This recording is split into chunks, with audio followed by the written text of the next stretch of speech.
Well, kids on San Antonio's east side don't have to worry about being bored this summer. A group of parents is bringing students together to learn skills that will help them in high school and beyond. Eyewitness News reporter Savannah Louie has the story. We are going to get to know each other by playing bingo. A quick icebreaker transforms strangers I haven't really met all the kids into a troupe.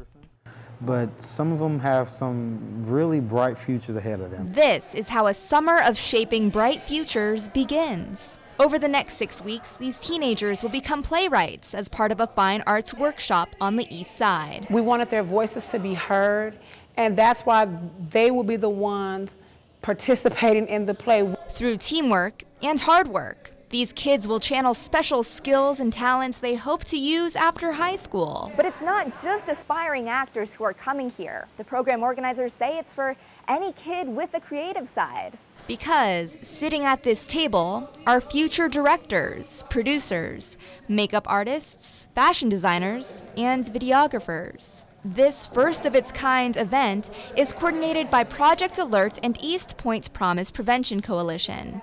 And if free and fun aren't enough incentive to attend, good attendance also means rewarding field trips.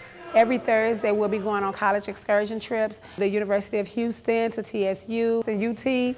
Showing high schoolers that a summer at home can still be a meaningful summer outside of the house.